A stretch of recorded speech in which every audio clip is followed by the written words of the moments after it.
A bridge, a river, 40,000 men. 28 October, 312 AD. The Tiber runs red before sunset. This isn't a battle between nations. This is a civil war between two emperors who were never supposed to exist.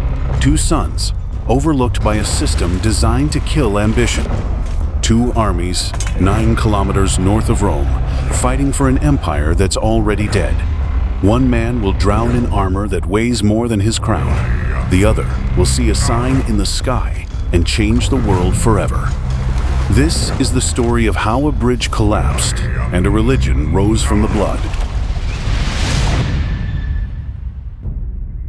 To understand why 40,000 Romans are about to kill each other, you need to understand the system that broke them. 293 AD. The Roman Empire is on fire. Not metaphorically, literally burning. Barbarians crossing every frontier. Generals declaring themselves emperor every other Tuesday. Civil war has become the new normal. In 50 years, Rome has seen more than 20 emperors. Most die violently. The average reign, 2.5 years. Enter Diocletian, the man who thinks he can fix chaos with mathematics. His solution is elegant, radical, and completely insane. The Tetrarchy, the rule of 4. He divides the empire in half, east and west. Each half gets a senior emperor called an Augustus and a junior deputy called a Caesar. 4 men sharing absolute power. The theory is brilliant. When an Augustus dies or retires, the Caesar automatically rises, appoints a new Caesar, and the system perpetuates itself. No more civil wars, no more assassinations. Just smooth, rational succession.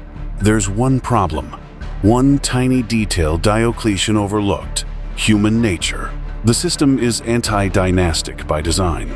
Merit over bloodline, ability over inheritance. It sounds progressive, enlightened, but to every Roman aristocrat, to every soldier, to every senator, it sounds like insanity, because Rome has always been about family, about legacy, about fathers passing power to sons. And Diocletian's system tells 2 sons, 2 very capable, very ambitious sons, that they will never rule. Their names, Constantine, Maxentius, 305 AD. Diocletian does the unthinkable. He retires, first Roman emperor in history to voluntarily step down. He forces his co-Augustus, Maximian, to retire with him. The succession proceeds as planned. The Caesars become Augusti. New Caesars are appointed. Constantine and Maxentius are not among them. Constantine, son of the Western Augustus Constantius Chlorus, watches from the northern frontier. He's 25 years old. He's commanded legions. He's fought on the Rhine. He has the loyalty of 40,000 veteran soldiers. And the new system tells him, "You're not good enough." Maxentius, son of the retired emperor Maximian, watches from Rome. He's older, educated, connected. The Senate respects him. The Praetorian Guard admires him. And the new system tells him, "You don't matter." One is a soldier. The other is a politician. Both are about to become emperors, whether the system likes it or not. Because in 306 AD, the mathematics of the Tetrarchy collides with the mathematics of reality. July 25, 306 AD, Iberacum, modern-day York.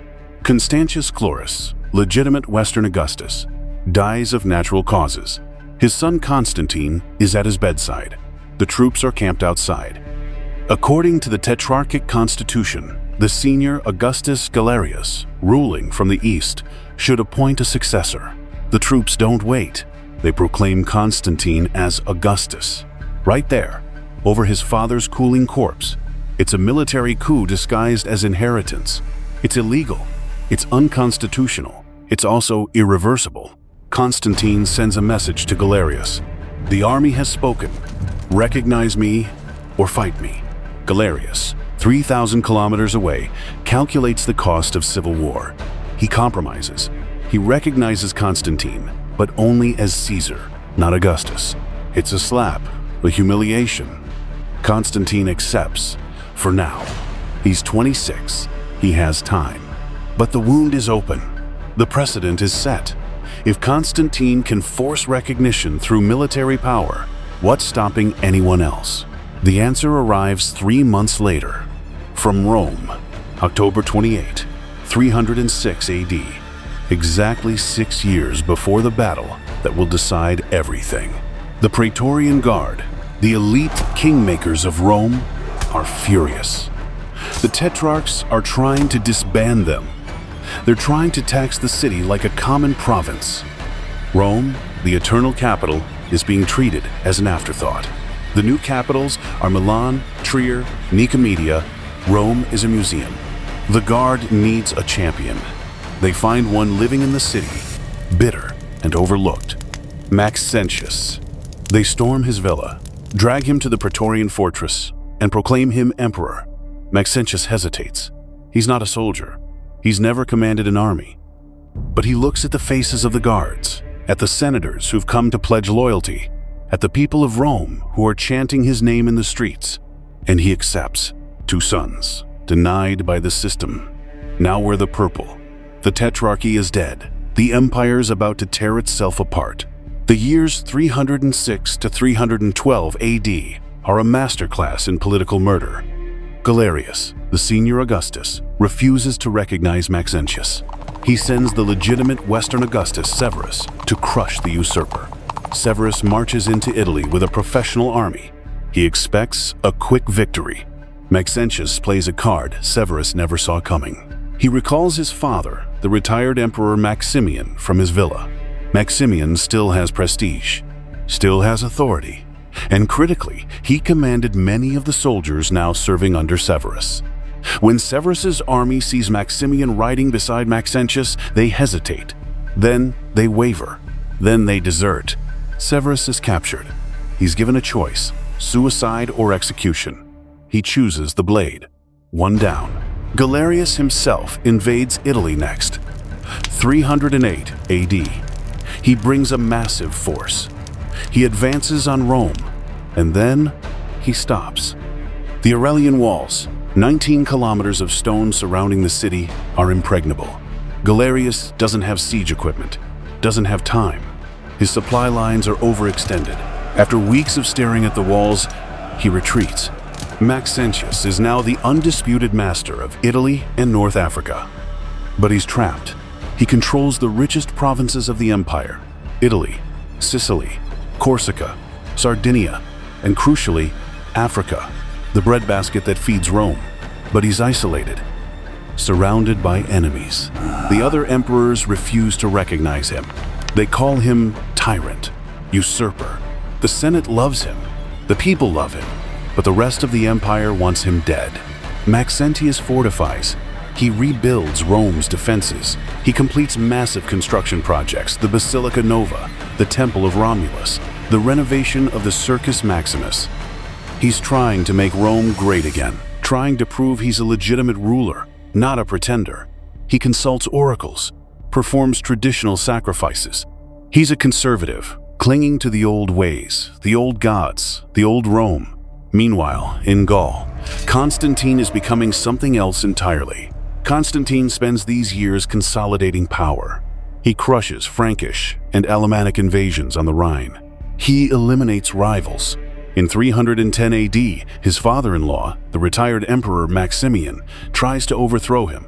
Constantine catches him and forces him to commit suicide. Family means nothing when the throne is at stake. And then something changes. 310 AD. Constantine has a vision. He's in Gaul, at a temple dedicated to Apollo. Ancient sources, admittedly written later by Christian apologists, claim he sees the sun god and has a revelation. He abandons the tetrarchic theology of Hercules and Jupiter. He begins worshipping Sol Invictus, the unconquered Sunday. But there's something else. Something historians still argue about. Constantine is noticing the Christians. For 300 years, Rome has persecuted them. Diocletian launched the Great Persecution. In 303 AD, churches burned, scriptures destroyed, clergy executed. But the Christians didn't break. They multiplied. Constantine sees an opportunity, a new power base. a God who doesn't care about bloodlines or Senate approval, a God who promises victory to believers. By 312 AD, the situation has crystallized. Galerius is dead.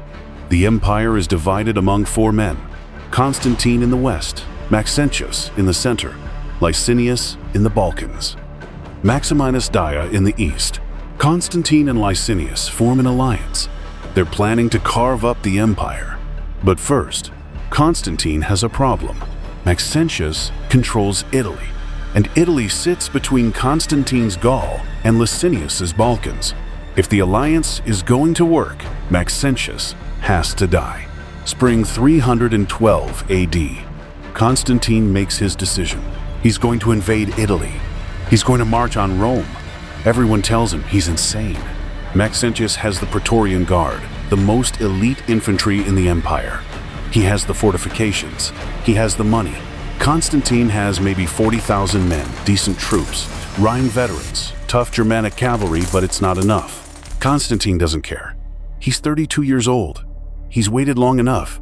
He crosses the Alps. Spring turns to summer. Constantine's army descends from the Alps into the Po Valley, northern Italy. Maxentius has prepared. He's stationed garrisons in every fortified city: Segusio, Turin, Verona. The strategy is simple: delay Constantine, bleed him. Let the Italian sun and supply lines do the work. By the time Constantine reaches Rome, he'll be exhausted, outnumbered, and finished. The strategy is sound. It should work.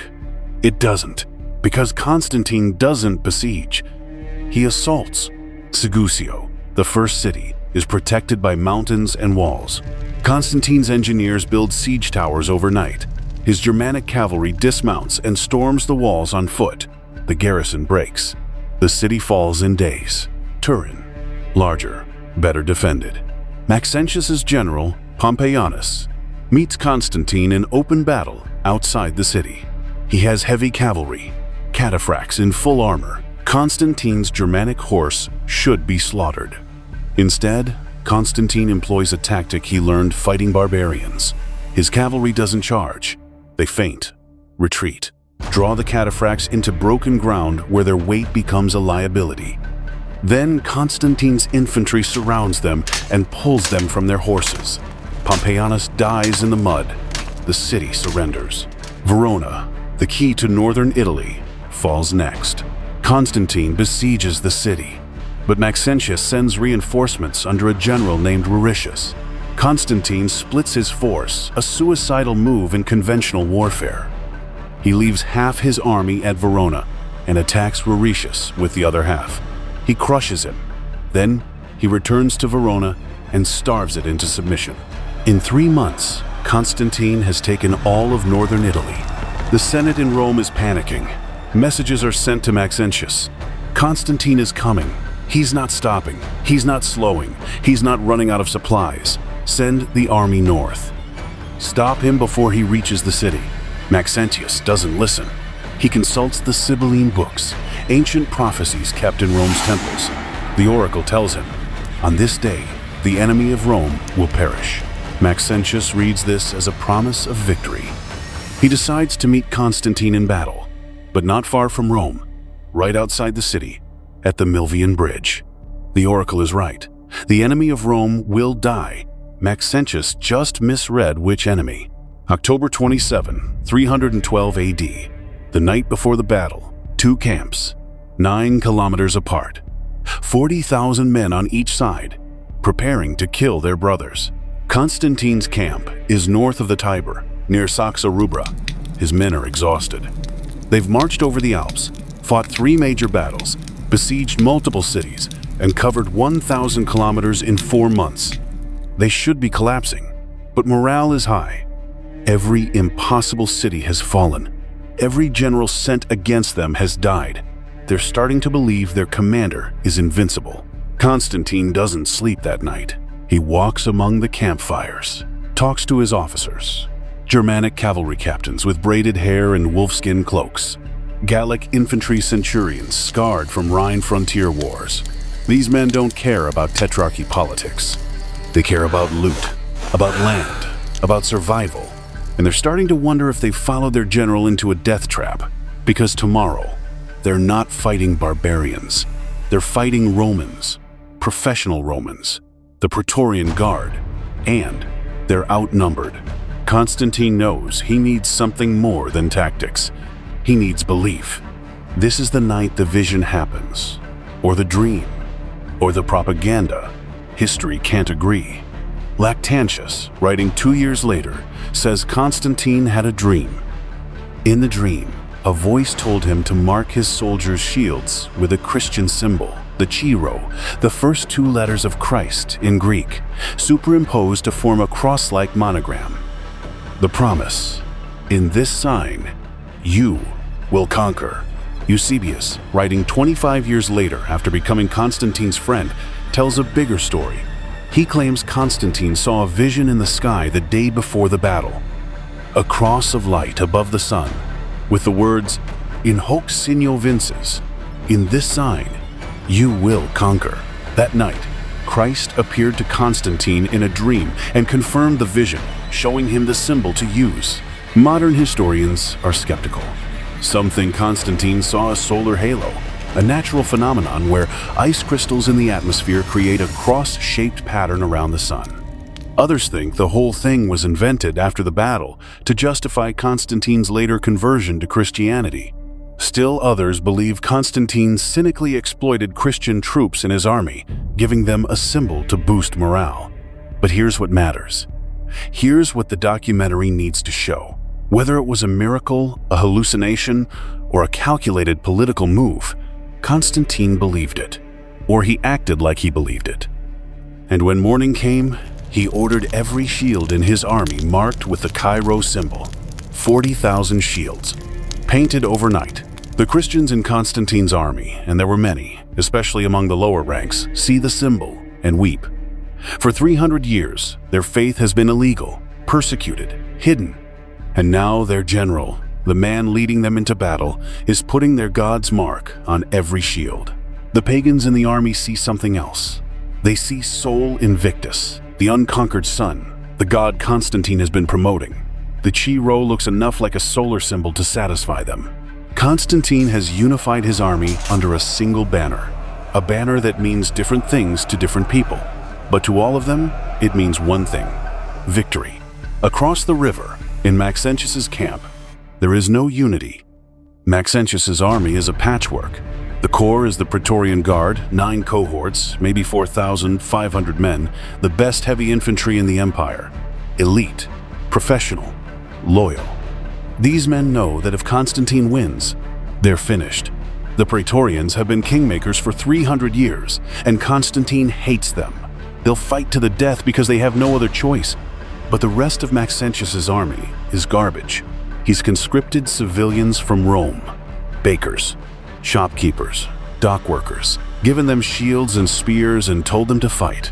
They have no training, no discipline, no reason to die for a man who's drafting them at the last minute. Maxentius also has Italian garrison troops who've never seen real combat, and North African cavalry who are good, but not enough to turn the tide. Maxentius is making mistakes, fatal mistakes. First mistake: he's fighting at all. Rome's walls are impregnable. Constantine doesn't have siege equipment. Maxentius could sit inside the city, let Constantine starve outside, and wait for winter to destroy the invading army. But the Sibylline prophecy convinced him to fight. Second mistake: he's fighting with his back to the river. The Tiber curves around Rome. The Milvian Bridge is the main crossing point, a massive stone bridge built in 109 BC. But that bridge is inside the walls. Outside the walls, Maxentius has constructed a temporary pontoon bridge, a floating platform of boats and planks, to move his army north of the river. Now he's deployed his army on the north bank, with the pontoon bridge at his rear. If the battle goes wrong, 40,000 men will have to retreat across a narrow, floating bridge. It's a disaster waiting to happen. Some sources, Zosimus, a pagan historian writing 200 years later, claim Maxentius planned this, that the pontoon bridge was a trap. The plan was to let Constantine's army cross, engage them, then collapse the bridge and drown them. It's possible, But if that was the plan, Maxentius never gave the order. Or he gave it too late. Or the engineers misunderstood. Third mistake, Maxentius is present at the battle. Emperors don't fight in the front lines, they command from the rear. But Maxentius rides out in full imperial regalia, purple cloak, golden armor, a crown. He wants to be seen, wants to inspire his troops. It's brave. It's also suicidal. October 28, 312 AD dawn. The armies march. The field is 9 kilometers north of Rome, near a place called Saxa Rubra. It's a relatively open plain, but the Tiber is close, winding behind Maxentius's position. The pontoon bridge is visible, creaking and swaying in the current. Constantine deploys his army in the classic Roman style. Infantry in the center, heavy blocks of legionaries with shields locked. Cavalry on the wings, Gallic and Germanic horse, lighter and faster than Maxentius's cataphracts, but more mobile. Maxentius mirrors the formation. Infantry center, cavalry wings, but his line is deeper, more compressed.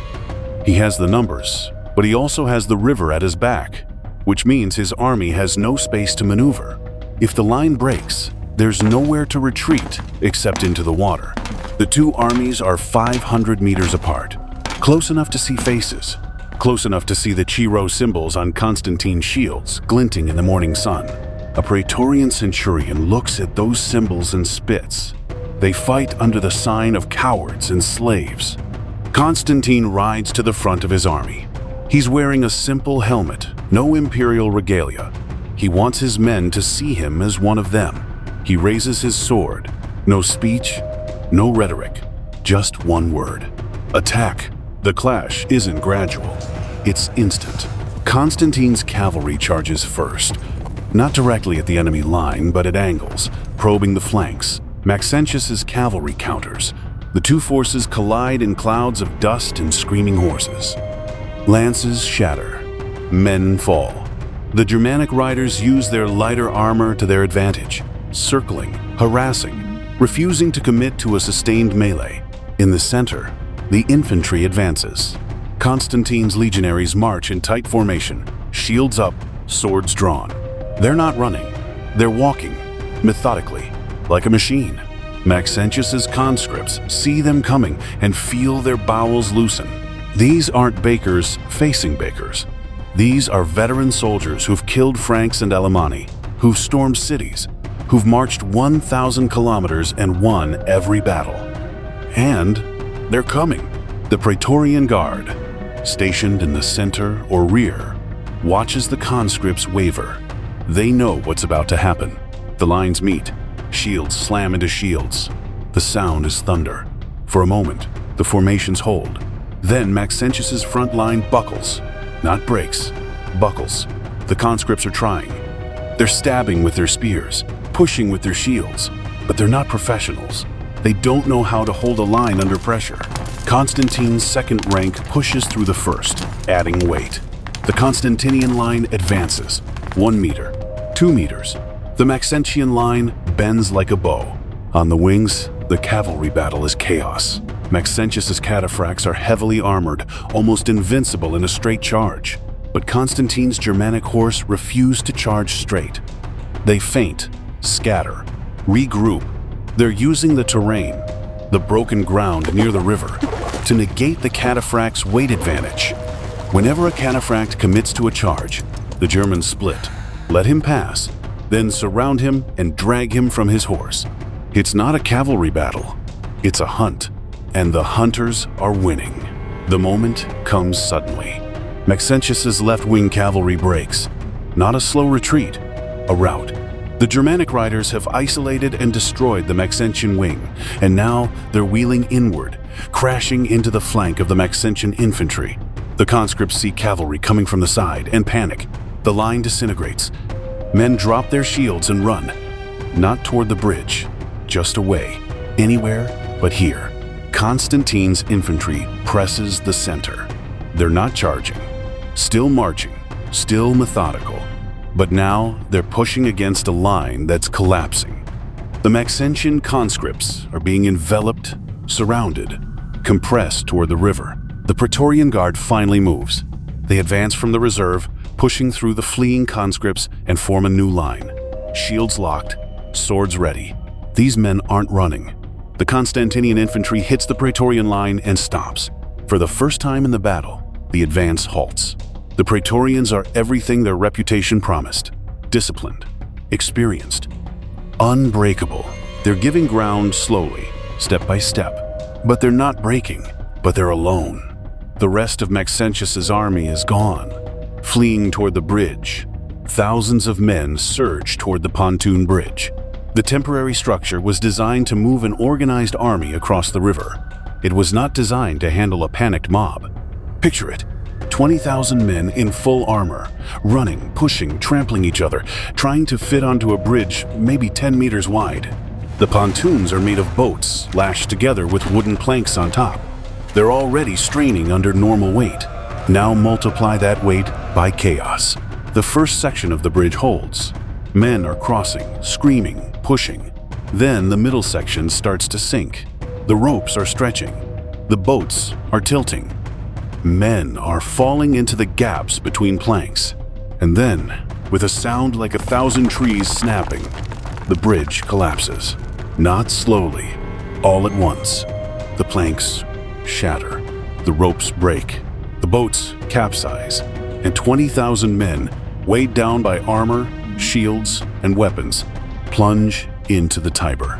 The river isn't deep, maybe 3 meters. But depth doesn't matter when you're wearing 20 kilograms of iron and you're being pushed under by the man on top of you. They drown, not in seconds, in minutes. Long, choking, desperate minutes. Men claw at each other, trying to climb over bodies to reach air. The Tiber, usually a slow-moving river, becomes a churning mass of flailing limbs and sinking metal. Historical sources say the bodies clogged the river so thoroughly that you could cross on corpses. Maxentius is among them. The emperor, in his golden armor and purple cloak, tries to cross on horseback. His horse panics, rears, throws him. He hits the water. The armor drags him down. He tries to swim. Can't. Tries to remove the armor. Can't. His lungs fill with water. The man who rebuilt Rome, who consulted oracles, who believed he was fulfilling prophecy, drowns in the river that flows through his city. The enemy of Rome has perished. Just not the enemy, he thought. Back on the field, the Praetorian Guard is still fighting. They know the bridge is gone. They heard the screams. They know Maxentius is dead. They're surrounded. There's no retreat, no surrender. Constantine has made it clear. If he wins, the Praetorians are finished. So they fight. They form a circle, shields outward, and they sell their lives. Constantine's army surrounds them and presses inward. It's not a battle anymore. It's an execution. But the Praetorians make it expensive.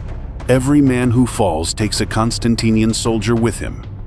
They fight until their shields are splinters, until their swords are blunt, until their arms can't lift anymore.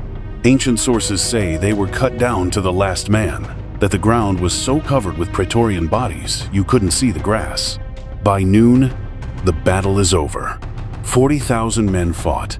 Maybe 10,000 died, most of them Maxentius's. The Tiber is choked with corpses. The field is a slaughterhouse. The pontoon bridge is gone. The Praetorian Guard is annihilated. And Constantine is the master of Rome. October 29, 312 AD, the day after the battle. The body of Maxentius is recovered from the Tiber, bloated, waterlogged, still wearing fragments of the golden armor. Constantine orders the head severed. It's placed on a pike and paraded through the streets of Rome during Constantine's triumphal entry. This is not unusual. Roman triumphs often featured the heads of defeated enemies. But this is different. This is a Roman emperor's head, being displayed by another Roman emperor to prove to the people and to any remaining loyalists in Africa or elsewhere that the tyrant is truly dead. The crowd in Rome watches in silence. Some weep. Maxentius was popular here. He rebuilt the city, restored the games, protected Rome's privileges. But he lost. And in Rome, defeat is the only unforgivable sin. The head is later sent to Carthage to quell any thoughts of resistance in Africa. Constantine doesn't just win the battle, he erases Maxentius. The Praetorian Guard, the institution that has made and broken emperors for 300 years, is permanently disbanded. Their fortress, the Castra Praetoria, is dismantled, stone by stone. They're replaced by the Scholae Palatinae, new elite units loyal only to Constantine, recruited from Germans and Gauls who have no ties to Rome's old politics. Maxentius's name is chiseled off monuments. His face is erased from coins. His building projects are appropriated. The Basilica Nova, which Maxentius started, is completed and rededicated as the Basilica of Constantine. The Temple of Romulus is repurposed. It's called Damnatio Memoriae, the condemnation of memory. The Romans are experts at this. If you lose badly enough, you don't just die, you're erased, retroactively, as if you never existed. But Constantine can't erase the Christians, because they remember what happened at the Milvian Bridge. They saw the Shiro on the shields. They heard Constantine's officers talking about the vision. They know, or they believe, that their God gave Constantine the victory. And Constantine doesn't deny it. February 313 AD, 4 months after the battle, Constantine meets with Licinius, his ally and co-emperor, in Milan. They're there to cement their alliance, divide the empire, and settle one last piece of business: the Christian question. For 300 years, Christians have been illegal, underground, persecuted. Diocletian's Great Persecution, launched in 303 AD, was the worst. Yet churches burned, scriptures destroyed, clergy executed, property confiscated. Constantine and Licinius issue a joint edict, the Edict of Milan. The edict doesn't make Christianity the official religion of Rome. That won't happen for another 67 years. What it does is declare religious freedom. Every person in the empire is free to worship whatever god they choose. Christians, pagans, Jews, all legal. But there's more. The edict mandates the return of confiscated Christian property, churches, land, meeting halls. And if those properties have been sold to new owners, the state will compensate them. The empire is paying Christians back for 300 years of persecution. This is the turning point, not the battle. This. The church goes from an underground network to a wealthy, property-owning institution backed by imperial patronage. Constantine begins funding the construction of massive basilicas in Rome Street. John Lateran, the first official Christian church in the city, and eventually Old Street Peter's Basilica, built over what Christians believe is the tomb of the Apostle Peter. The cross, a symbol of execution and shame, becomes a symbol of victory. But Constantine is careful. He doesn't ban paganism, doesn't force conversion. The Senate is still pagan. Most of the army is still pagan. Most of the empire is still pagan. Constantine walks a middle path. He promotes Christianity, funds it, favors Christian officials, but he doesn't alienate the old guard. In 315 AD, the Senate dedicates an arch in Constantine's honor, the Arch of Constantine, still standing in Rome today. The inscription is a masterpiece of ambiguity. It credits Constantine's victory to his great mind and the Instinctu Divinitatis, the inspiration of the divinity. Not God, not Christ, just divinity. Christians can read it as their God. Pagans can read it as Jupiter or Sol. Everyone is satisfied. Nobody is offended. But over the years, the balance shifts. Constantine favors Christians more and more. He exempts Christian clergy from taxes. He makes Sunday a public holiday. He outlaws gladiatorial games, though enforcement is lax. He builds churches with state money. By the time Constantine dies in 337 AD, he'll be baptized a Christian on his deathbed, and the empire he leaves behind will be on an irreversible path toward Christianization. In 380 AD, the Emperor Theodosius will issue the Edict of Thessalonica, making Nicene Christianity the sole official religion of the Roman Empire. Paganism will be outlawed. Temples will be closed. The old gods will be banned. All of this traces back to a bridge, a collapsing bridge, a river full of corpses, and a man who saw or claimed to see a sign in the sky. Here's the question history can't answer. Did Constantine win because of divine intervention? Or did he invent divine intervention to explain his victory? Let's be honest, the vision is suspicious. Eusebius, who tells the most detailed version, is writing 25 years after the event. He's Constantine's friend. He's been commissioned to write a hagiography, a saint's life. He has every reason to exaggerate. Lactantius, writing earlier, only mentions a dream, not a sky vision. No contemporary sources, none of the pagan historians present at the battle, mention anything supernatural. Modern historians have theories. Solar halos, psychological stress, political propaganda invented after the fact to justify the emperor's conversion. But here's the brutal truth. It doesn't matter whether Constantine saw a miracle or invented one. The effect was the same. His soldiers believed. And belief on a battlefield is as powerful as any tactic. The men with the chi rho on their shields fought like they were invincible. The Christians in his army saw their faith validated. The pagans saw a powerful new god. Maxentius's troops, looking across the field at those symbols, saw an enemy who believed he was destined to win. Morale wins battles as much as swords. Maxentius made mistakes fighting outside the walls, deploying with his back to the river, trusting a pontoon bridge. But Constantine's genius was recognizing that warfare isn't just logistics and tactics. It's psychology. It's belief. It's giving men a reason to march 1,000 kilometers and fight against impossible odds. And Constantine gave them a god who promised victory. Here's the irony, the tragedy, the paradox that defines this entire story. Maxentius fought to preserve the old Rome, the pagan Rome, the eternal city with its ancient gods and traditional values. He rebuilt temples, consulted oracles, honored the Senate. He was a conservative in the truest sense, trying to conserve what was slipping away. Constantine fought for ambition, for power, for a throne he was never supposed to have. He wasn't religious, not at first. His conversion to Christianity, if it even happened at Milvian Bridge, was gradual, political, pragmatic. But Maxentius, the defender of tradition, died choking on the Tiber, his empire crumbling. Constantine, the opportunist, the usurper, became the most important emperor since Augustus. He reunified the empire. He moved the capital to Constantinople, a new Rome in the east. He changed the course of Western civilization. And the religion he adopted, whether out of genuine faith or calculated politics, became the dominant force in Europe for the next 1,700 years, all because of a bridge that couldn't hold the weight of an empire in collapse. Diocletian's Tetrarchy was designed to prevent civil war. Instead, it guaranteed civil war. By denying Constantine and Maxentius their birthright, it created two desperate, ambitious men willing to tear the empire apart.